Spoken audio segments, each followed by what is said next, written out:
Okay, so got a little time.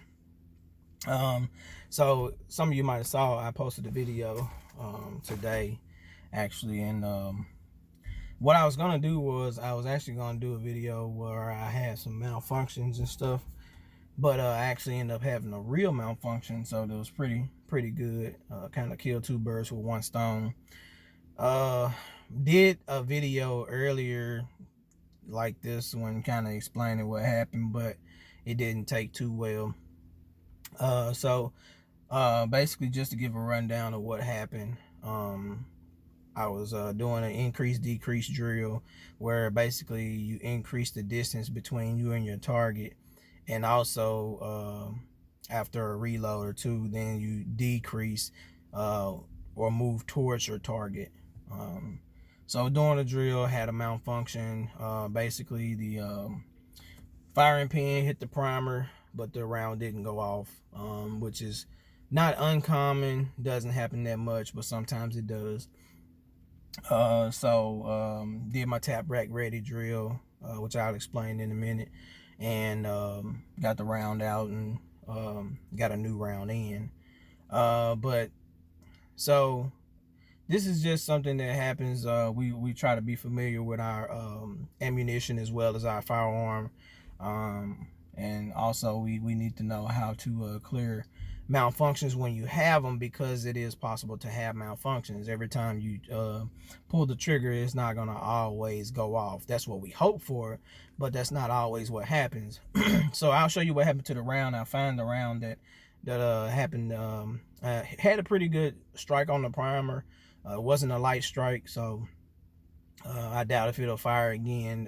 The primers actually did it in pretty good. So if you can see that right there, okay, that's where the firing pin hit the primer. See that dent in the middle of the firing pin? Maybe if I bring it back. Yeah, there we go. Got it too close. Okay, so firing pin hit the primer, but it didn't ignite the powder, so the round didn't go off. So probably just a bad primer. As you can see, the round is still intact, still in the casing. Firing pin struck the primer, but didn't go off. Okay, so just to give you a little familiarity with what you should do when this happens, what we call an immediate action drill or a minor malfunction drill, and it's tap rack ready. And so basically what that means is while you're shooting, you have a malfunction. Okay, the gun goes click when it should go bang. So that's a minor malfunction.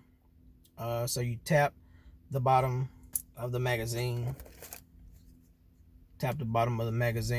while it's inserted into the weapon, and then you rack your weapon, which you manually cycle the weapon in order to eject the bad round out and get something fresh in there. And then the ready part is you back on target, ready to shoot again. So if you look at the video, you'll see where I did the tap rack ready. It probably did it a little fast. Some people may have not understood what I was really doing. And so but that's how you clear a minor malfunction. They also have some major malfunctions, which I'll do a video of in the near future to show how to clear a major malfunction, and also go over some safety rules when you're at the range, some safety rules when you're at home, because safety is the number one thing. You don't want to accidentally shoot yourself. You don't want to accidentally shoot anybody else. So safety is the number one thing. And I do a couple of videos on that. Also do a couple of videos on fundamentals of shooting, also the cycle of operation, what the gun goes through in order to shoot a round. There are 7 steps in the cycle of operation, and seven fundamentals to shooting. I can't talk right now. I just got finished eating. Seven fundamentals to a marksman shooter, basically. And so I'll do a a couple of videos on those. Also do a couple of videos of some more drills and stuff. I'm gonna try to get it to where it's more of a third person. Right now I'm doing first person, just to kind of show people how things will look from you know, a person's point of view when they're going through some of these drills. But I will do some third person, or is it third or second person, whichever one. I'm not familiar with that, but I think it's third person. We'll do some third person drills, where you can kind of see, you know, see some different things, give you some different points of views. I kind of like the first person view. It shows you a lot, but we'll get into that, because, you know, I mean, especially with this right here, the minor malfunction. Not too often you'll have a major malfunction. Sometimes you will, just depending. I mean, anything is possible. But I'm a firm believer in the Second Amendment and the right to bear arms. I think everybody who is able to should have a permit to carry or concealed weapon permit, or whatever the case may be. There's just too much going on out here. Too many mall shootings, too many school shootings. There's just way too many shootings going on. Just had a shooting in Walmart in South Haven, Mississippi. A guy got fired or suspended or something, came back, shot and killed the manager and assistant manager, or, you know, and so with that being said, you know, I know it's a lot of places that don't allow you to carry firearms. I think that's the stupidest thing ever, in my opinion. My First Amendment right to think so.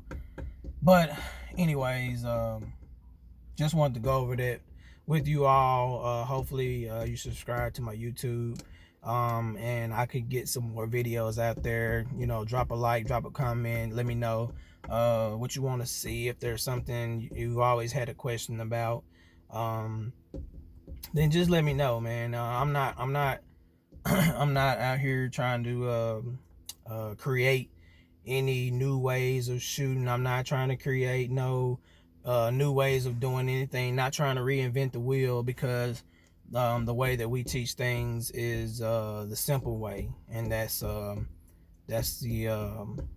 trigger control, sight alignment, grip, stance, you know, breathing, follow through, all of those, sight picture, but the most important ones are trigger control and sight alignment.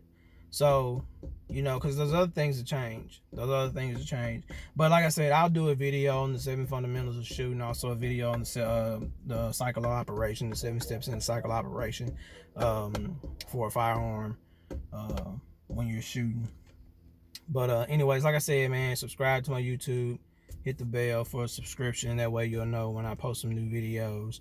And drop a like, drop a comment, and just let me know what you think about the drills. Like I said, if it's something else that you want to see, something that I can explain to you, just whatever, man. So y'all stay tuned.